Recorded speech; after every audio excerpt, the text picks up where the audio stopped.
परिचय तिलक।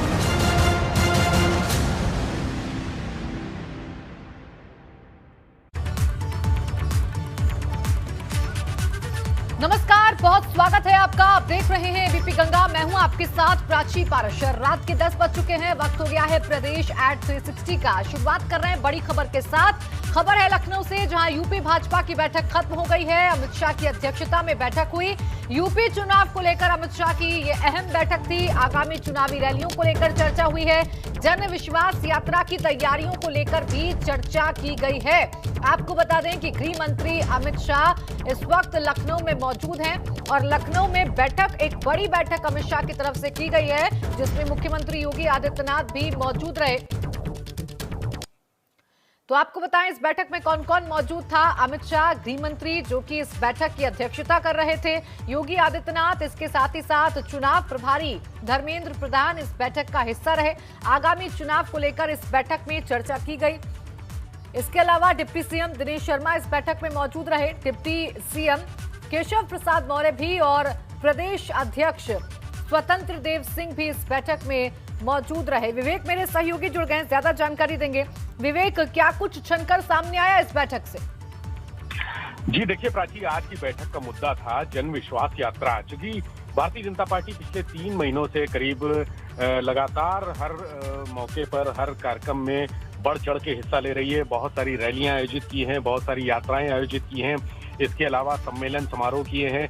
छोटे से छोटे सम्मेलन समारोह में भी मुख्यमंत्री खुद पहुंच रहे हैं और प्रधानमंत्री जैसे जो बड़े नेता हैं, देश के बड़े नेता हैं, गृह मंत्री खुद भी पहुंच रहे हैं। पूरा फोकस 2022 की विधानसभा चुनाव पर है और अब इन सारी जो बैठक, सम्मेलन और समारोह हुए हैं, यात्राएं हुई हैं, उनका एक बड़ा रूप सामने आ रहा है जन विश्वास यात्रा के जरिए, जो परसों से यानी 19 दिसंबर से शुरू होगी और ये प्रदेश के अलग अलग जनपदों से शुरू होंगी। उसके बाद इनका समापन होगा ठीक 6 जनवरी को लखनऊ में समापन होगा। इस दौरान 403 विधानसभा क्षेत्रों में ये पूरी यात्राएं निकाली जाएंगी। चूंकि समय कम है, पिछली जो यात्रा निकाली थी भारतीय जनता पार्टी ने, वो करीब 1.25 महीने का उसमें समय दिया गया था और 403 विधानसभा क्षेत्रों में गई थी। लेकिन अब की बार समय कम है, ये माना जा रहा है। बिल्कुल पूरी तरीके से रणनीति पर जुट चुकी है भारतीय जनता पार्टी। विवेक, इस बीच ये भी दर्शकों को सुना देते हैं कि डिप्टी सीएम केशव प्रसाद मौर्य का क्या कुछ कहना था इस बैठक के खत्म होने के बाद। बैठक में एक ही लक्ष्य, एक ही सपना, कमल के फूल, जो कमल का फूल खिला हुआ, कमल का फूल फिर भी खिला रहे और 300 से अधिक कमल का फूल खिला था, 300 से अधिक कमल का फूल फिर से खिले। और ये पूरे आत्मविश्वास के साथ हम लोग कह सकते हैं कि हम 2017-2022 में दोहराएंगे। धन्यवाद। जन विश्वास यात्रा 19 तारीख को प्रारंभ हो रही है। 6 यात्राएं हमारी प्रदेश स्तर की हैं और 6 हमारे राष्ट्रीय स्तर के नेता उसमें रहेंगे। प्रदेश के भी हमारे जो नेता हैं वह भी रहेंगे और उस यात्रा की जबरदस्त तैयारी। तो प्रदेश में एक बार फिर से कमल खिलाने का दावा डिप्टी सीएम केशव प्रसाद मौर्य करते हुए नजर आए। बहुत शुक्रिया आपका विवेक, हमारे साथ जुड़ने के लिए, तमाम जानकारी देने के लिए। उधर पूर्वांचल क्षेत्र में भाजपा जन विश्वास रैली शुरू करने जा रही है, जिसकी शुरुआत 19 दिसंबर को मध्य प्रदेश के मुख्यमंत्री शिवराज सिंह चौहान बलिया से करेंगे। बलिया में आयोजित कार्यक्रम के तहत वो एक बड़ी जनसभा को भी संबोधित करेंगे। जन विश्वास यात्रा भाजपा की चुनावी रणनीति का एक हिस्सा है। इसी तरह की प्रदेश के 6 क्षेत्रों में भाजपा 6 अलग अलग यात्राएं निकालेगी। सभी क्षेत्रों की यात्राएं 19 दिसंबर से शुरू होंगी, जिनकी शुरुआत अलग अलग क्षेत्रों में भाजपा के दिग्गज नेता करेंगे। इसके लिए 19 दिसंबर को यूपी में भाजपा राष्ट्रीय अध्यक्ष जेपी नड्डा, केंद्रीय मंत्री राजनाथ सिंह, नितिन गडकरी, स्मृति ईरानी, मध्य प्रदेश के मुख्यमंत्री शिवराज सिंह चौहान पहुंचेंगे। 19 तारीख को बलिया के ऐतिहासिक टीडी कॉलेज के मैदान से प्रारंभ होगा। यहां से उद्घाटन होगा। उसका उद्घाटन शिवराज सिंह चौहान जी यहां उद्घाटन कार्यक्रम के चीफ गेस्ट हैं। वहां पर एक हम विशाल सभा भी करेंगे और उसके बाद यात्रा कुछ स्थानों पर उस दिन जाएगी और रात विश्राम बलिया में होगा। और अब बात देश के सबसे लंबे एक्सप्रेसवे की, क्योंकि कल पीएम मोदी गंगा एक्सप्रेसवे का शिलान्यास करने जा रहे हैं। एक्सप्रेसवे 12 जिलों को आपस में जोड़ेगा। जानकारी से 22 के चुनाव से पहले का सबसे बड़ा स्ट्रोक मान रहे हैं, क्योंकि जिन 12 जिलों को ये जोड़ेगा उसमें 75 विधानसभा सीटें हैं। यही वजह है कि इसके राजनीतिक मायने निकाले जा रहे हैं।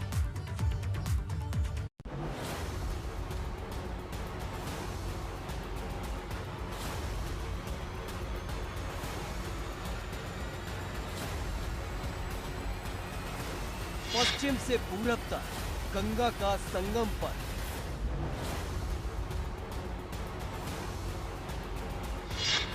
देश का सबसे लंबा एक्सप्रेसवे 602 किलोमीटर की पड़ताल।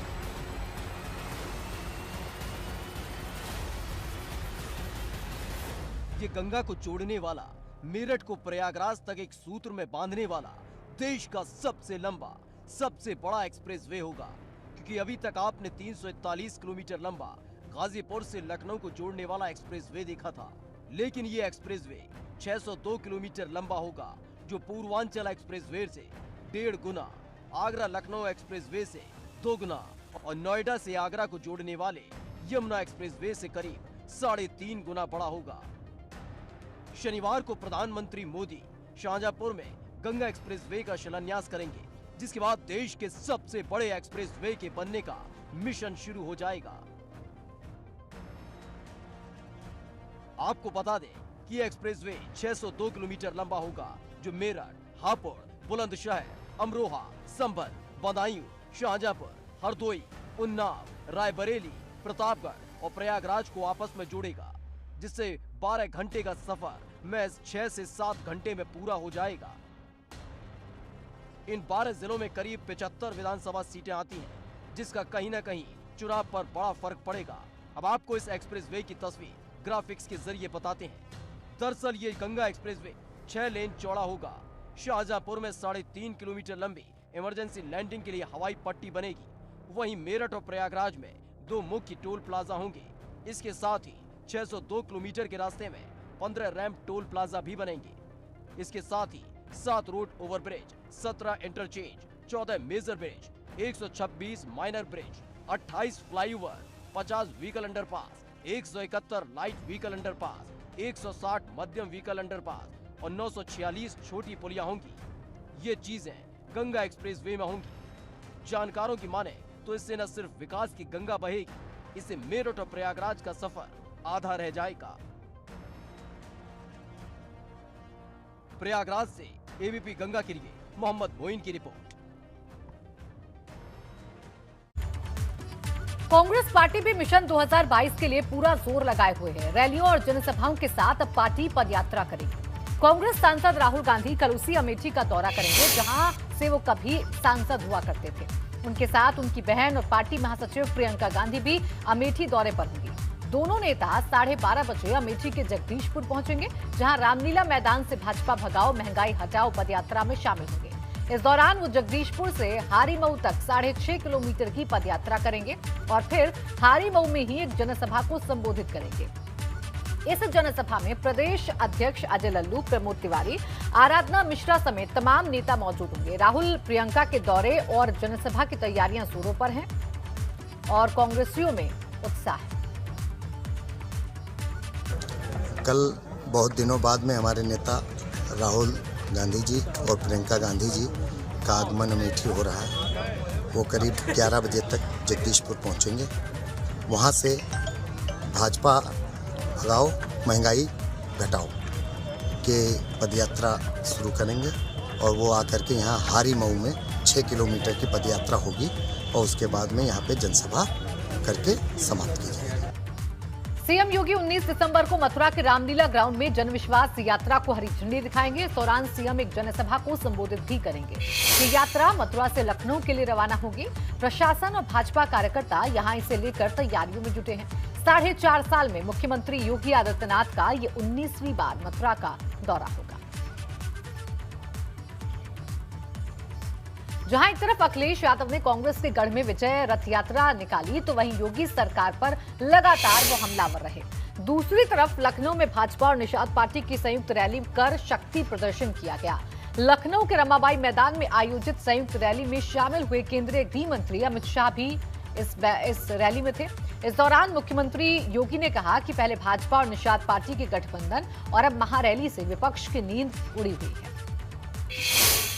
कि भाइयों बहनों, जब भारतीय जनता पार्टी और निषाद पार्टी का एक गठबंधन मजबूती के साथ इस कार्यक्रम को आगे बढ़ाने का कार्य कर रहा है, तो स्वाभाविक रूप से सपा, बसपा, कांग्रेस को पीड़ा होनी स्वाभाविक है। क्यों?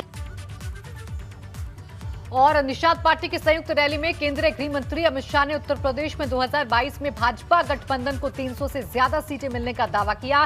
साथ ही राम मंदिर का जिक्र करते हुए विपक्ष पर हमलावर भी रहे। ये प्रदेश भर से जो निषाद उमड़ कर आए हैं, वो बताता है कि 2022 में 300 पार से भारतीय जनता पार्टी और एनडीए की सरकार बनने जा रही है। इतने सालों तक प्रभु श्री राम का मंदिर बनने से किसने रोका? आप सभी को मालूम है, मुझे भी मालूम है। मगर अब जब मोदी जी की सरकार आपने 2/3 बहुमत से बनाई, पूर्ण बहुमत से बनाई, मोदी जी ने कुछ ही समय पहले आकाश से भी ऊंचे गगनचुंबी प्रभु श्री राम के मंदिर की नींव डालने का काम किया है, नींव डालने का काम किया। औरैया में बसपा महासचिव सतीश चंद्र मिश्रा ने भाजपा और सपा पर बड़ा हमला बोला है। उन्होंने कहा कि बसपा सभी 403 सीटों पर चुनाव लड़ रही है। आगे सतीश मिश्रा ने कहा कि गठबंधन वो लोग करते हैं जो कमजोर होते हैं, जिन्हें बैसाखी की जरूरत होती है। भाजपा और सपा जैसी पार्टी को लग रहा है कि वो कमजोर हैं, इसीलिए गठबंधन कर रहे हैं।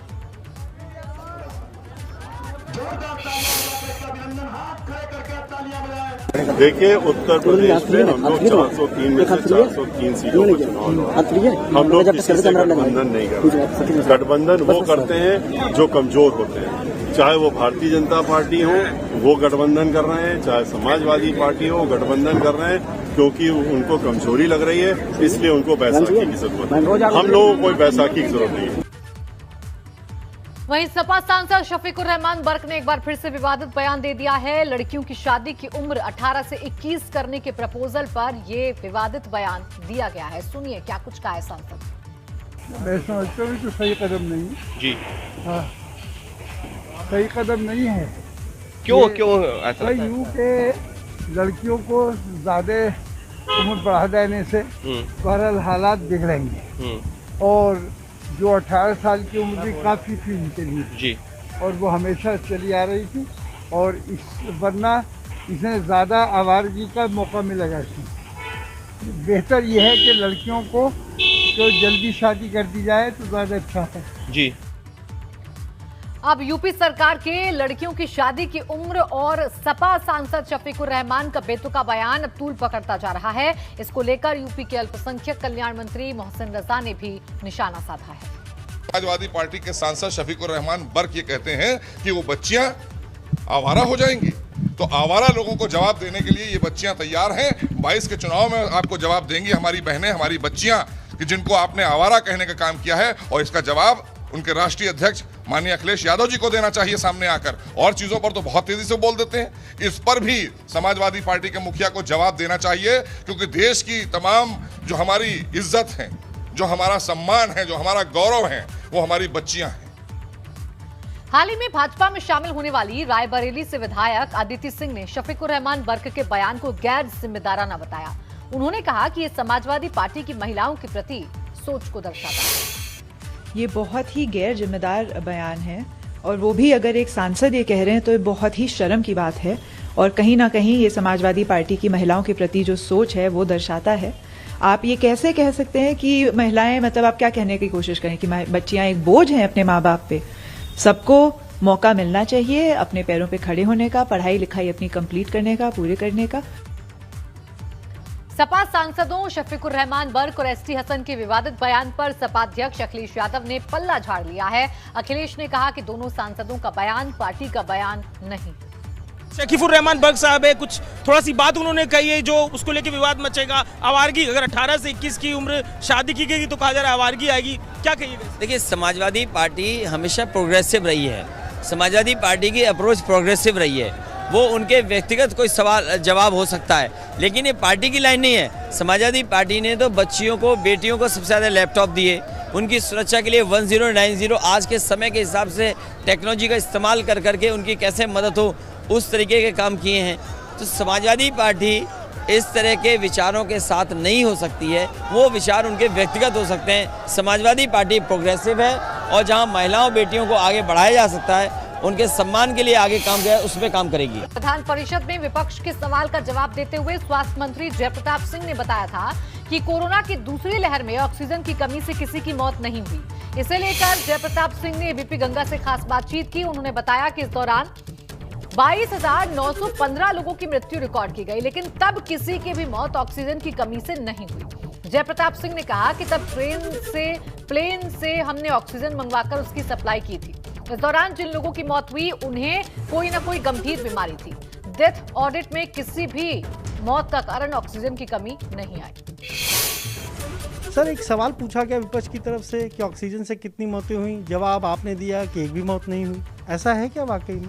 जी, विधान परिषद में ये सवाल आया था और मैंने इस बात को स्पष्ट किया है कि 22,915 जो मृत्यु हुई है हमारे यहाँ, रिकॉर्डेड मृत्यु है, वो इसलिए हम नहीं मानेंगे कि वो ऑक्सीजन की कमी की वजह से हुई, क्योंकि ऑक्सीजन हमारा उस समय प्रधानमंत्री के नेतृत्व में पूरे देश में और उत्तर प्रदेश में जो आवंटित हुआ था, वो हम ट्रेन से, रोड से, प्लेन से हमने लगातार मंगा के एक एक सरकारी अस्पताल सहित उसमें जो सरकारी अस्पताल से मेडिकल कॉलेजेस, जो सरकारी प्राइवेट मेडिकल कॉलेज जो हमसे संबंधित थे या कोई भी प्राइवेट मेडिकल हमसे संबंधित था, पूरे प्रदेश में उन सभी को लगातार हम सप्लाई करते रहे। तो ये एक बात हुआ कि मृत्यु ऑक्सीजन की कमी से नहीं हुआ, मृत्यु जो हुई है वो अन्य कारण से हुआ, क्योंकि कोरोना जो डेल्टा वेरिएंट था और जो कोरोना जिसमें ज़्यादा मृत्यु हो रही थी उस समय अस्पतालों में, वो अन्य कारण से हुआ। आपके अंदर तमाम बीमारियां होती थी, आपके लंग्स पूरा, फेफड़ा पूरा फुल ब्लॉक हो गया था, या अन्य बीमारी आपकी वजह से हुआ, तो उनके वजह से हुआ।